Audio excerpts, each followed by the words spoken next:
নমস্কার, কেমন আছেন আপনারা সবাই? দেবযানীস ফুড অ্যান্ড বেভারেজেস এ আপনাদের স্বাগত জানাই। আজকে গণেশ চতুর্থী। তাই ইচ্ছে হলো গণেশজিকে নিজের হাতে মোদক বানিয়ে দিই। বাজার থেকে কিন্তু আমরা সবাই কিনে নিয়ে আসতে পারি। কিন্তু নিজে হাতে তৈরি মোদকের আনন্দই কিন্তু আলাদা। তাই আজকে বানিয়ে ফেললাম ক্ষীরের মোদক। আর ভেতরেও দিয়েছি ড্রাই ফ্রুটস এর স্টাফিং। তাহলে চলুন দেরি না করে রেসিপিটা দেখে নিন। এখানে মোদক বানানোর জন্য আমি কিছুটা কাজু আর কিছুটা আলমন্ড প্রথমে কড়াইতে দিয়ে একটু ড্রাই রোস্ট করে নিচ্ছি। এটাকে আমি ততক্ষণ অবধি ড্রাই রোস্ট করব যতক্ষণ না এটা একটু লাল লাল লাল লাল হয়ে যায়।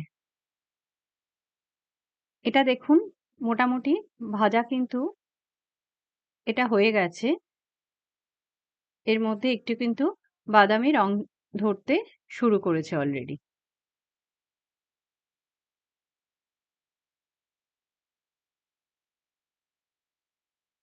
এবার এখানে আমি দিয়ে দিচ্ছি সামান্য একটুখানি ঘি এবং ঘিয়ের মধ্যে এগুলো একটু হালকা নাড়াচাড়া করেই কিন্তু এটাকে সঙ্গে সঙ্গে নামিয়ে নেব। এতে না বাদামগুলো খেতে খুব ভালো লাগবে। এবার এই কড়াইয়ের মধ্যে দিয়ে দিচ্ছি আমি ১৫০ গ্রাম মতো মাওয়া। এটাকে আমি একটু ক্রাশ করে নিয়েছি। এই মাওয়াটা এখানে কড়াইয়ের মধ্যে আমি একটু হালকা করে নাড়িয়ে চাড়িয়ে নেব। অনেক সময় দোকান থেকে কেনা মাওয়া কিন্তু একটু গন্ধ হয়ে যায় কিংবা কোনো প্রবলেম থাকলে এইভাবে যদি একটু নাড়িয়ে চাড়িয়ে নেওয়া যায়, মাওয়াটা কিন্তু আবার ফ্রেশ হয়ে যায় এবং এটার যে একটা গন্ধ মতো হয়ে যায় অনেকদিন থাকতে থাকতে সেটাও কিন্তু চলে যায়। এখানে আমি ১৫০ গ্রাম মতো মাওয়া নিয়েছি। তার মধ্যে ১০০ গ্রাম আমি ইউজ করব আ স্টা আ যেটা আমি ক্ষীরটা তৈরি করব তার মধ্যে, আর ৫০ গ্রাম মতো আমি স্টাফিং এর জন্য ইউজ করব।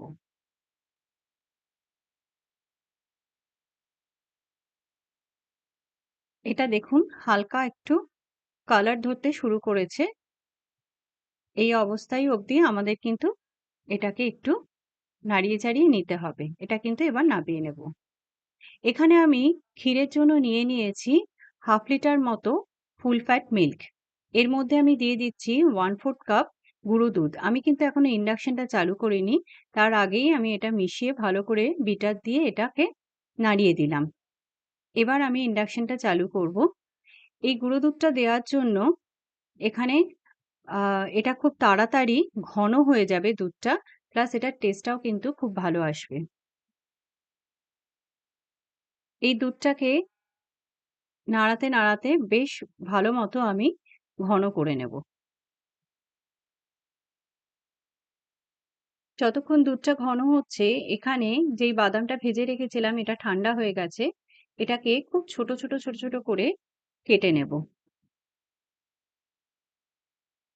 স্টাফিং এর জন্য খুব ছোট, ছোট করে না কাটলে কিন্তু স্টাফিং অনেক সময় বেরিয়ে যেতে পারে। সেইজন্য বাদামটা যতটা সম্ভব ছোট করে কেটে নেব। এখানে দেখুন বাদামটা কিন্তু আমি একদম মিহি করে কেটে নিয়েছি।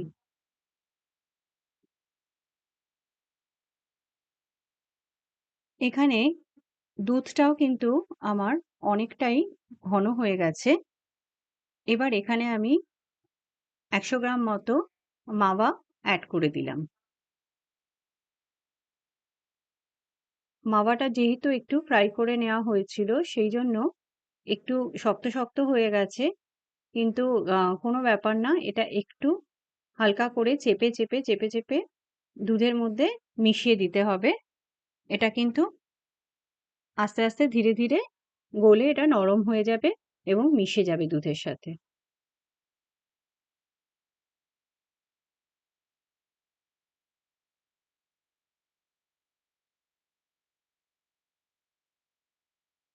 আমি এই বিটারটা দিয়ে একটুখানি নাড়িয়ে দিলাম যাতে এটা তাড়াতাড়ি মিশে যায়।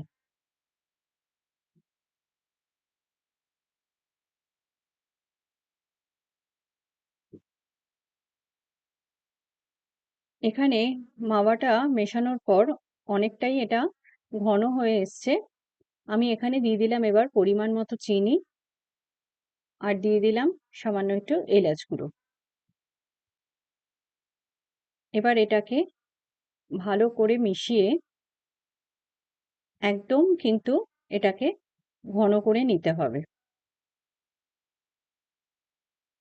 এই সময় কিন্তু ছাড়লে চলবে না। এই সময় কিন্তু বারবার এরকম নাড়িয়ে, নাড়িয়ে আস্তে, আস্তে করে ঘন করে নিতে হবে। এটা কিন্তু খুব ইজিলি তৈরি হয়ে যায় এবং খুব কম সময়ের মধ্যে হয়ে যায়। আপনারা চাইলে এটা মোদক না বানিয়ে যেকোনো অন্য মিষ্টিও কিন্তু বানাতে পারেন এটা দিয়ে। এখানে দেখুন এটা কিন্তু একদম শুকিয়ে গেছে, একদম কড়াই ছেড়ে দিচ্ছে। আপনাদের দেখিয়ে দিই এটার টেক্সচারটা। এখানে দেখুন আমি হাত দিয়ে একটা বলের মতো করতে পারছি। ঠিক এরকমই টেক্সচার আমাদের দরকার। এবার এটাকে নামিয়ে কিন্তু একদম ঠান্ডা করে নেব। এখানে আমি স্টাফিং এর জন্য যে মাওয়াটা তুলে রেখেছিলাম তার মধ্যে আমি দিয়ে দিচ্ছি সামান্য একটু চিনির গুঁড়ো আর এখানে দিয়ে দিচ্ছি কিছুটা পরিমাণ বাদাম।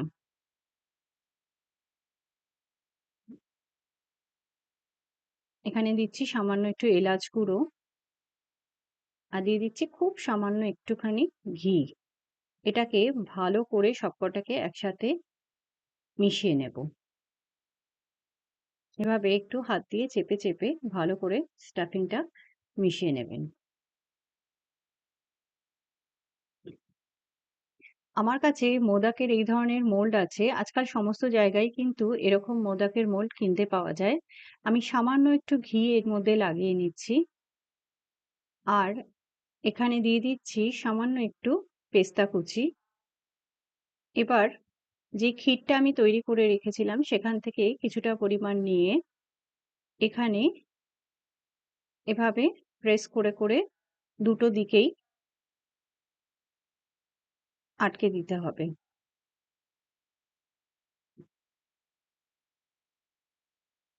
আমি ঠিক যেভাবে ভরছি এভাবেই কিন্তু এটাকে করতে হবে।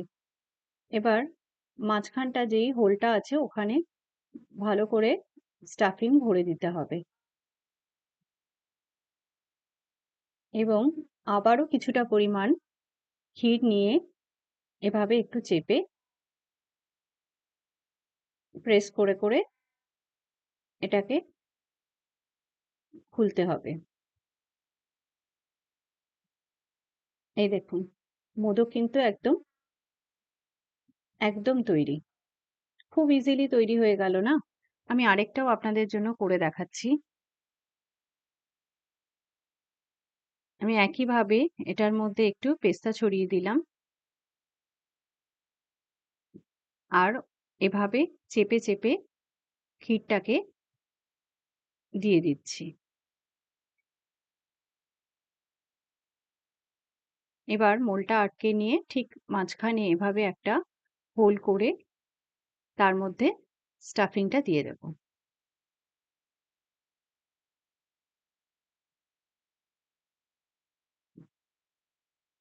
দেখুন ঠিক এভাবে প্রেস করে স্টাফিংটা ঢুকিয়ে দিলাম এবং লাস্টে একটুখানি ক্ষীর দিয়ে এটাকে আটকে দিতে হবে।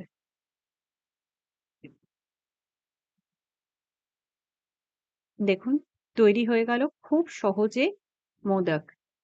বাড়িতেই যদি এভাবে এত সহজে মোদক বানানো যায়, দোকান থেকে কেনার তো কোনো প্রয়োজনই নেই। আর নিজে হাতে এভাবে গণেশজিকে মোদক বানিয়ে খাওয়ানোর আনন্দটাই কিন্তু আলাদা। আশা করি আপনাদের আমার রেসিপিটা ভালো লেগেছে। আর আমার রেসিপিটা যদি আপনাদের ভালো লেগে থাকে তাহলে আমার চ্যানেলটাকে একটা লাইক, শেয়ার, সাবস্ক্রাইব করতে কিন্তু ভুলবেন না। আর বেল আইকনটা প্রেস করে দেবেন আমার পরবর্তী ভিডিও নোটিফিকেশন পাওয়ার জন্য। আর আমার চ্যানেলটাকে একটু ফলো করে দেবেন। আপনারা সুস্থ থাকুন, ভালো থাকুন, ভালো খান। ধন্যবাদ।